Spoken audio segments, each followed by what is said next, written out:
The story begins inside a virtual reality game called The New Gate, once the most popular game around, where players of all kinds jumped in and had a great time. Then, without warning, everything changed. The game locked everyone inside and made deaths carry over into real life. The fight for survival dragged on until one player named Shin decided to end it himself. He pushed all the way to the final floor of the dungeon, took down the boss, and watched as players began logging out one by one. He waited until he was the very last one left, reached for the log out button, thinking that was going to be the end of it all. But then the gate begun suddenly opened, and he immediately found himself lying in an open field. He sits up and looks around, impressed at first by good the graphics are, but it quickly starts feeling too real even for the game. He checks his window and finds his stats are completely off the charts, and more importantly, he can't connect to the network at all. He's clearly not in the game anymore. Shin takes a moment to process the fact that he's been dropped into another world entirely, pulls himself together, and starts heading toward his home base. On the way, he notices some walls erected in a location he doesn't remember them being. When he arrives, he spots a girl about to be attacked by a boar and takes it out instantly. She brings him inside and introduces herself as Tiara, looking a little confused when Shin refers to the place as his home. She explains that this is the Moon Sanctum, run by a well-known figure named Schnee Razor. Shin tells her they're old friends and asks where Schnee is. Tiara isn't comfortable sharing that with a stranger, but offers to pass along a message for 1,000 jewels. Shin pulls out the only thing he has, a single jail coin. Tiara's eyes go wide at the sight of that, because one jail is worth 10 billion jewels, and the fact that he's carrying one inside an item box, something only kings typically have access to, raises serious questions. To Shin, it was just the smallest unit of currency in the game he came from. She asks who he is, and he replies telling her he's a high human. That answer only deepens her confusion because all 6 high humans vanished 500 years ago during an event called the Dusk of Prosperity. Shin has never heard of it, and after thinking it over, he figures out what happened. Thousands of players logging out at once must have caused a massive disruption in this world, and he's somehow ended up 500 years after the fact. He thanks Tiara for the information and hands over the jail coin, which she happily accepts. He mentions offhand that the coin should serve her well since elves are naturally gifted with magic. She stops him and asks how he knew she was an elf since she's been concealed under an illusion spell. She explains that elves with black hair are considered a bad omen, and she was driven out of her village because monsters were constantly drawn to her. Schnee took her in, changed her appearance, and brought her to the sanctum where the barrier keeps her protected. She's lived that way for 100 years. Shin examines her and finds a curse that activates randomly, which also explains why that boar showed up. He uses a purification technique on her that partially lifts it, returning part of her hair to its original silver. Even that small result leaves her overwhelmed. They step outside the barrier together and nothing attacks. Seeing the big blue sky makes Tiara shed tears with relief. With Schnee still away, Shin heads into the nearby city of Berelicht to learn more about the world. Tiara has sent him off with a letter of recommendation to help him through the checkpoint. The guard at the gate explains it's a serious document recognized across multiple kingdoms, even capable of granting an audience with the king, and personally walks Shin over to the Adventurers Guild. He registers as an adventurer, and while waiting for his card, notices the receptionist upstairs and the one downstairs look identical. He asks and finds out that they're twins, Celica and Silica. While he's eating something Celica brought him, he realizes the guild master Barlux has been standing right behind him. They sit down to talk and Barlux verifies the letter by placing his own next to it and watching them resonate. He warns Shin that letters like this are highly sought after and tells him to destroy it rather than let it fall into the wrong hands. Shin says he'll protect it and that he couldn't destroy something Tiara trusted him with. Barlux likes that answer and tells him they'll get along well. The next day, Shin picks up his adventurer card. Celica walks him through the ranking system, 9 ranks from G all the way up to SS, with players only able to accept jobs 2 ranks above their current one. Shin picks up a simple herb gathering quest and heads out, with Celica watching him go and thinking he seems different from everyone else. Out in the forest, Shin quickly finds out that what was a beginner-level task in the game is a lot harder in reality, and he spends hours without finding anything. Then his radar picks up a target. He investigates and finds a skull-faced Jack at level 359 standing near a wrecked carriage. He moves in and attacks, but the damage is almost nothing and his sword starts taking punishment. With no better options, he unlocks his limiter and charges again, and one strike finishes it cleanly. The monster's sword flies off somewhere and Shin immediately regrets not catching it. It drops a gemstone on the way down, and Shin decides to keep it. The sword lands inside the castle walls and the guards have no idea what to make of it. The second princess, Rian, steps in and tells them to bring in an appraiser to figure out where it came from, reasoning that whoever threw it that far must be extraordinarily strong. Back in the city, Shin walks past a group of injured soldiers and learns from a guard what happened. A squad of 12 went out to deal with the skullface and only 4 made it back. Shin puts it together and realizes the wrecked carriage he found in the forest belonged to them. The guard also mentions the sword that landed in the castle, and Shin quietly feels guilty about the mess he accidentally caused. He heads back to the guild where Celica notices a crowd of adventurers gathering to take on the skullface job. Shin tells her that won't be necessary since he already handled it, and shows her the gemstone it dropped as proof. Celica stares at him and says that's impossible. One person cannot take down a skullface, and gets so worked up about it that she ends up leaning too close and goes red in the face. Her co-worker Els appears and Celica fills her in, but Shin admits he has no real proof since he didn't bother collecting the equipment. Els finds that strange given that even rank B gear from a monster like that is worth serious money. She asks Celica to run an analysis on the gemstone since it should still carry the skullface's mana signature. Els explains to Shin that the northern forests have been a problem for a long time, with the remains of fallen fighters merging with ambient mana and creating ideal conditions for undead to form. That said, the forest doesn't have enough mana concentration to produce anything at a high level, so a skullface that powerful shouldn't exist. Shin tells them it was level 359. Both of them go quiet. Els tells him that if it checks out, he's operating above the level of a rank a party, and asks him to keep that to himself since he doesn't want attention drawn to him. He heads to a restaurant for a meal, and while waiting, gets seated next to a man carrying a legendary spear called Venom. The man introduces himself as Avis and sizes Shin up, noting he seems above average for a newcomer. Shin tells him it's only his 3rd day and that he came from the countryside, which Avis decides explains why Shin isn't intimidated by him. He mentions that people around here call him a vampire because of how many undead he hunts. Shin guesses it's because of how pale he is, which gets a laugh out of Avis, who sets him straight. The nickname comes from the spear, which drains life from whatever it hits. Celica brings the food out, and the two of them eat together. Afterward, Shin visits the library to look into what happened 500 years ago during the decline of glory, but there isn't much recorded about it. Meanwhile, across town, Barlux is in a meeting going over the skullface situation. The group puzzles over who would go to the trouble of killing a skullface Jack and not bother collecting its armor. Els plays it down, but the others aren't so quick to dismiss it. They also bring up the sword that was thrown into the castle on the same day, and start wondering if the two events are connected. Barlux asks what the sword looked like, and a man named Aldi describes it. 2 meters long, forged from magical steel, enchanted with the element of light, and about as powerful as a national treasure. Barlux is taken aback to hear its legendary grade, and Aldi makes clear that whoever was swinging a weapon like that isn't someone they can afford to ignore. Out in the square, Shin is eating a skewer when he notices a girl watching him. He offers her some food and sees right away that she doesn't look like someone living on the streets. She introduces herself as Millie and turns out to be a tiger type. She thanks him for the food, and before long Avis shows up, explaining that Millie is an orphan from the local church who has a habit of slipping away, and he's usually the one who has to go find her. As Avis gets ready to take her back, Millie leans up to Shin and whispers something in his ear before leaving. That night, Shin sits with the question Millie left him with. She asked him to rescue a fox in the forest. He figures it might be a decent way to pass the time while waiting for Schnee to return. But before heading out, he remembers he never left his message for Tiara. He swings by the moon sanctum and asks her to show Schnee his sword when she gets back, mentioning that it can only be used by himself, Schnee, or someone either of them designates. Tiara takes one look at it and is genuinely unsettled by it. Shin guesses it's the materials it's made from and starts listing off the monsters he hunted to craft it, which only leaves Tiara more alarmed about why he keeps casually casually referencing legendary monsters. He asks her to keep it safe and hands over a set of enchanted letters that can reach him no matter where he ends up, explaining that she just needs to write his name and say send. Tiara asks why he doesn't just send one directly to Schnee, and Shin admits he tried, but it kept failing. He tests it with Tiara right there, and it works fine, which tells him the issue is that he hasn't actually met Schnee yet in this world, and the item can't locate someone he hasn't encountered. Tiara asks for more of the letters since she wants to study them as part of learning magic. Shin leaves her a stack before heading out. He makes his way into the northern forest to look for the fox, and eventually comes across a shrine deep in the trees. As he moves through it, he picks up on something off in the atmosphere. Inside one of the buildings, he finds a small fox, and when he examines it, he finds it's been hit with both a poison effect and a curse. He clears both conditions, and that immediately triggers something. An army of undead rises up around him. He summons his spear and starts cutting through the skeletons one by one until they're all gone. But then the statues lining the room begin to crack and two demons emerge from them. He's never seen these monsters before, and they're insanely overpowered at level 674. They come at him and he dodges, then uses a skill called shadow binding to try to pin them down, but they throw up a curtain of mist and slip out of it. Shin loses visibility completely, and the wolves keep pressing him from every direction. Then the fox does something unexpected and shows him the magic circle where it had been sitting. The mist doesn't reach inside that space, which means his skills will work there. He draws the wolves in and fires his binding bow, taking them all out in a single shot. The mist clears and the fox leaps straight into his arms. He examines it and finds out it's an elemental, one of the most powerful monster types the game ever had. He's never come across a baby one before. He asks it simply if it wants to come with him, and it answers by jumping onto his head. The fact that it clearly understands him is one more reminder that this world doesn't follow the same rules as the game did. Somewhere far away, Schnee receives Tiara's letter. She stares at the enchanted item, wondering how Tiara got her hands on something like that, and reads with wide eyes about the person who sent it. Shin decides the safest move is to keep the elemental hidden from the guild by forming a pact with her, a formal bond between a tamer and their monster that masks both its level and species. The fox is immediately on board, so Shin completes the bond and a matching symbol appears on both of them. He also gives her a name right there, Yuzuha, and she clearly likes it. A message arrives from Tiara shortly after saying she got through to Schnee, and that Schnee is waiting for a response. Relieved, Shin heads to the guild, files a report about the undead army he found in the forest, and checks the job board. One posting stands out, a request from an orphanage near the church with no rank attached. He also remembers Millie lives there, so he takes it without hesitation. Trya greets him at the church and leads him inside where Millie is waiting. The moment she sees Shin, she rushes over and hugs him. Trya watches and notes quietly that it's been a long time since Millie warmed up to someone that fast. Shin confirms with Millie that Yuzuha is the fox she told him about, thanks her for leading him to her, and makes sure Yuzuha understands the same. When Shin asks about the actual job, Trya explains it involves skill succession, and that skills have become quite rare in this era. The skill she needs passed on is purification. She already knew it would be nearly impossible to find someone who carries it, so Shin's reaction genuinely catches her off guard. He has it and can teach it. His condition is simple though. He wants to know about Millie's abilities and wants the church to share whatever information it can about the world. Trya hesitates until Millie tells her Shin can be trusted, and that settles it. Trya reveals that Millie holds a title called Star Composer, giving her visions that always come true. Shin immediately recognizes how dangerous that makes her and says so. Trya assures him they've kept it quiet. She also mentions that someone has been protecting the orphanage for a while now, a former orphan turned adventurer. Shin already knows who she means before she finishes. Avis. His reputation alone keeps trouble away. Trya then clarifies that she isn't the one learning the skill. She wants the granddaughter of the former priest to inherit it, which would give her the strongest claim to take over the church. The situation is more urgent than it first appeared. Without an active priest, someone else is set to take over the church, and that person plans to shut the orphanage down the moment he does, motivated purely by money. The granddaughter has a legitimate claim, but needs the skill to make it official, which is exactly why Trya put out the request. Trya introduces the girl shortly after, and she introduces herself as Lasha while biting biting her tongue doing it. Trya describes her as clumsy but hardworking. Before they can get much further, Avis walks in and immediately fixes his attention on Shin, asking directly what his intentions are. Millie vouches for him without hesitation, and Avis accepts that, understanding she must have seen something that convinced her. Shin explains what acquiring the skill actually requires. Lasha needs to land the finishing blow on 200 undead above level 150 while holding a sacred orb. The room goes quiet. Shin quickly adds that he can weaken the monsters beforehand, so Lasha just has to finish them, and that he already has the orb, making it far more doable than it sounds. Lasha commits to it despite clearly being overwhelmed, and Avis announces he's coming along, having decided there's only one explanation for the kind of knowledge Shin keeps demonstrating. He pulls Shin aside for a drink and asks if he's a chosen one, someone with knowledge of items and monsters they shouldn't normally have. Shin doesn't think the label fits his situation exactly, but doesn't argue the point. As the conversation wraps up, Shin finds himself thinking that Avis is the kind of person who protects people without ever wanting recognition for it. When Avis claims he only looks after the orphanage because crying kids annoy him, Shin smiles at how badly he sells the lie. A message comes in from Tierra confirming that Schnee will return soon, and that she asked quite a lot of questions about Shin before he can think too much about that. Another notification appears and his letter of recommendation materializes. Avis stares at it, then produces the exact same letter from his own things. Shin looks at him and realizes they have more in common than he expected. The next day, the three of them head out to the ghost plains. They fall into a rhythm quickly. Shin traps the undead in barriers. Avis breaks their legs to immobilize them, and Lasha finishes each one off with healing magic, which deals direct damage to undead. They work through the lower sections until they hit a boundary holding much stronger monsters, use Avis's adventurer card to push through, and keep going with the same method. Shin tells Lasha she'll come out of this at level 150 once all 200 are done. On the other side of the plains, Princess Rian is cutting through skull-faced jacks on her own and finding it noticeably easier with her new sword. When one of her knights raises concern about a struggling group nearby, Schnee steps forward and handles it herself, arriving at the last possible moment, putting down the undead in seconds, and shattering its core before anyone around her has even processed what happened. Schnee heals the wounded soldiers quickly, and the commander thanks her, knowing full well they would have been forced to retreat without her showing up. Schnee deflects the credit and says they had already weakened the monster before she arrived, but the commander isn't buying it. He thinks back on the string of unusual undead that have been appearing over the past month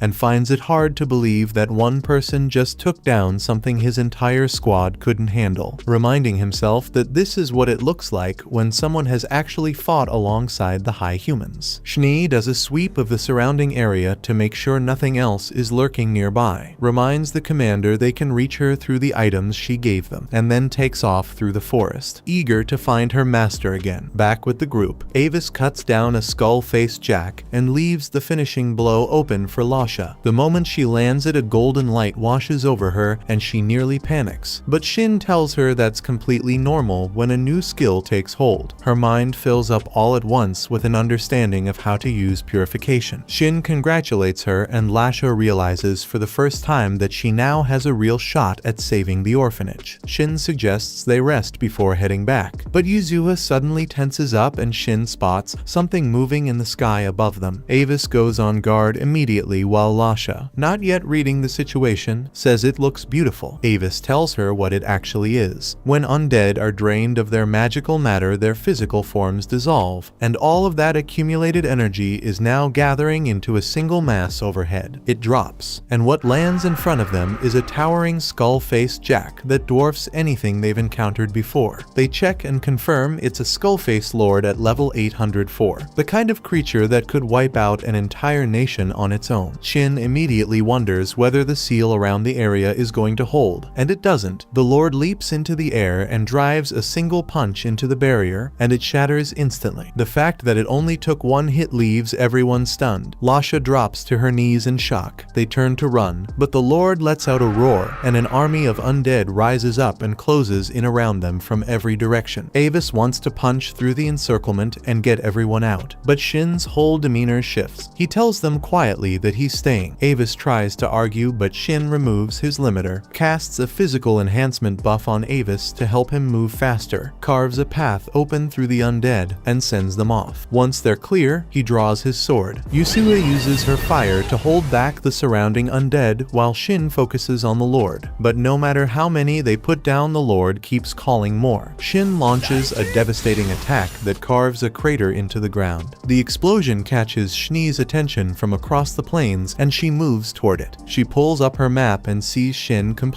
surrounded. But then a blue marker appears, cutting a path straight through the undead army toward him. He spots it too and remembers that blue means ally. He moves to meet it and comes face to face with Shni for the first time in this world. Yuzua throws up a quick barrier to give them a moment. Shni doesn't hesitate and steps into his arms, and he tells her simply that he's back. A tear runs down her face. The barrier doesn't last long before Yuzua runs dry on mana, so they set aside the reunion and deal with the Lord first. They combine their spells and tear through the weaker undead in one sweep, and the Lord takes heavy damage in the process. Shin pulls out a second sword and drives the finishing blow home. As it falls, it rasps out a demand for more power before going silent, and Shin is genuinely thrown by the fact that a monster just spoke. He recovers the orb from the remains and suggests they pick up their conversation properly. He explains everything, that after defeating the final boss and freeing the players, a portal sent him 500 years forward rather than back to his world. Shni fills in her side of it. She and the other support characters didn't vanish when he cleared the dungeon, so they stayed and waited for their masters to return. When the mass log out threw the continent into chaos, the group scattered to help manage the fallout, and Shni eventually made her way back to the Moon Sanctum. She's glad to have found him again, but Shin quickly asks her to stop calling him master since she's a living legend now, and that kind of title draws exactly the wrong kind of attention. He asks her to use his name instead, and when she does, both of them go a little red. She asks what he plans to do from here, and he tells her he wants to visit a sacred site to look for any clues about how to get home. Shni has been there before, but admits she wasn't able to dig very deep into it. She also can't quite hide that it stings a little to hear he wants to return to his own world. The sky starts to lighten, so they head back toward the sanctuary to properly celebrate finding each other again. Shni notices Yuzua for the first time and Shin explains she's an elemental. As he looks at her, he realizes she's now sporting 3 tails instead of 1. Before he can process that, Yuzua opens her mouth and starts talking, which completely catches Shin off guard. She explains calmly that the ability came back when he defeated the Skull Lord, which Shin figures makes sense given that it was a boss-level creature. He asks her to stay quiet around other people and to merge her 3 tails back into 1 so she doesn't draw stares, and she follows both instructions without complaint before asking sweetly if she's been a good girl. Shni finds her completely adorable and Shin lets her pet her. He then remembers Avis and Lasha and picks up the pace to catch them before they reach the guild. He finds them still on the move, with Avis sensing the approach and both of them bracing for a fight before realizing it's just Shin jogging up to them. Lasha promptly faints from the stress of it all. Across the plains, Princess Rion arrives at the site of the battle and stands in front of the crater, trying to work out who could have produced an attack of that scale. A soldier named Gadras then interrupts her train of thought and holds out a blade he found in the ravine. He points to the emblem on the hilt and gives a quick demonstration of what it can do, noting that even in its nearly broken state, it still carries an extraordinary amount of power. His conclusion is that there is only one person capable of forging a sword built like this, the Black Blacksmith, the most gifted craftsman among all the high humans. Rion is taken aback since high humans are supposed to be extinct, and Gadras admits they can't say for certain, but whoever is responsible is clearly powerful enough to throw away a weapon like that without a second thought. Rion remembers that the Black Blacksmith is connected to the Moon Sanctum and suggests they pay the place a visit. Gadras asks what she would actually do if she found out a high human was still alive, and she announces she'd challenge him to a duel, though she also mentions she wouldn't mind marrying him either. Gadras pleads with her not to just attack the man to test his abilities, and she tells him she has more sense than that, though he looks unconvinced. Meanwhile, Avis corners Shin and demands an explanation after watching him reunite with Shni. Shni is happy to see Avis again, but he pushes past the pleasantries and insists on knowing what's going on. Shin tries to brush it off and gives Shni the credit for defeating the boss, but Avis levels his spear at him and tells him to stop playing games. Shin finally comes clean. He's a high human, and Schnee recognizes him as her master. Avis explains that high humans were known to be extraordinarily powerful and so specialized in their craft that some people treated them as gods. Shin tells him his specialty is blacksmithing and casually offers to upgrade his spear at a discount. Avis warns him very clearly not to touch his weapon. Lasha chooses that moment to wake up and finds herself staring at Schnee, which is a lot to process. The group makes their way back toward the city, and as they reach the gate, Shin wonders if this is where they go their separate ways. Avis points out that the job was to teach Lasha purification, which is done, so technically yes. Shin hands Avis a message card anyway and tells him to use it if anything comes up. Avis tries to give it back, but Shin says he's not in the habit of abandoning the first friend he made in a new place, so Avis pockets it without further argument. He heads off with Lasha, and Schnee watches them go before remarking quietly that Shin never boasted about anything but always ended up protecting people anyway. They turn toward the moon's sanctum together. Tiara comes rushing out the moment she sees Schnee, ready to break the news about the mysterious guest, and then realizes they walked in together. She asks if Shin is staying for dinner, and Schnee tells her the answer should be obvious, since he's the one who owns the place. Tiara stares at him. She admits that when he first told her he was a high human, she didn't really believe it, but now she has no choice. She drops into an apology and asks him to forgive her for how she treated him, but Shin tells her to relax and that he prefers things kept casual. He also introduces Yusuha as his new companion, which only adds to Tiara's shock. Dinner turns out to be impressive as Shin is genuinely pleased with the quality of the meal, and Tiara admits she's never seen dishes like these before. Shin is happy knowing the ingredients he left with Schnee were put to good use. Tiara notices a faint aura around the food and asks about it, and Shin seems confused because he doesn't notice anything unusual. He lists off what went into the meal: high-grade monster meats and rare plants that are nearly impossible to get hold of, and Tiara stares at him because those ingredients are so rare that nobody would ever think of actually cooking with them. Schnee explains that the aura is residual mana and life force, which is perfectly normal in powerful monsters and rare plants. They sit down and enjoy the meal. Shin catches up on what happened with the other support characters after the incident 500 years ago and feels glad to hear they found their own paths. The evening winds down and Tiara, who has had a bit too much to drink, gets steered off to bed by Schnee while Shin heads to his room. Everything is exactly as he left it, unchanged after all this time. Yuzuha is already curled up on the bed fast asleep. He lies down and drifts off, but wakes sometime in the night to find Schnee beside him. Before he can figure out what to make of the situation, he notices she's crying quietly in her sleep and murmuring his name. He apologizes softly for being gone so long. Morning brings a different kind of surprise when Yuzuha wakes him up in a human form, which she apparently shifted into overnight. Shin pulls together a set of clothes suited for humanoid elementals, hands them over, and watches her struggle to figure out how to put them on. They head down for breakfast and Schnee smiles when she sees Yuzuha's new form. After eating, Yuzuha shares her story. She was trying to stop the cataclysm 500 years ago when she was suddenly struck with intense pain, and the only place it felt bearable was near the sanctuary. She nearly didn't survive it, and then Shin appeared and pulled her back from the edge. Shin mentions that he only found her because of Millie, so Yuzuha makes a note to go thank her again. Schnee suggests bringing her one of the elven treats Tiara makes, since it's one of their most popular products. Shin points out that a sanctuary probably shouldn't be known primarily for its food, and Schnee explains that without him around to open the arsenal, restocking weapons simply wasn't possible. Shin decides he'll take care of that later. Schnee shifts the conversation and brings up Gerart, and Shin is surprised to hear the name since high beasts don't typically live past 150 years old, and it's been 5 centuries. Schnee tells him Gerart has been waiting for him all this time. He was the first beast king, the one who united the tribes and took the throne, and the current king is the 8th in that line. By all accounts, he's a good ruler, which suggests Gerart raised things well. Shin wants to see him and decides they'll set out the following day. Tiara says she'll hold down the shop while they're gone, but Schnee tells her to come along this time. The barrier no longer needs to keep her there, and with Shin back, the shop can be relocated whenever necessary. Tiara loves the idea immediately. Shin says they'll need to gather supplies before before leaving, and Schnee mentions she has to head to the kingdom anyway to report on the Skullface Lord so she can handle that side of things. Shin decides to take jobs in the direction of their destination to build his rank along the way, and also plans to forge new blades and restock the arsenal. Schnee suggests creating a party to use voice communication, and Shin is mildly surprised to learn that in this era, the feature is called telepathy. He adds everyone to the link, and Schnee also nudges him to get Tiara registered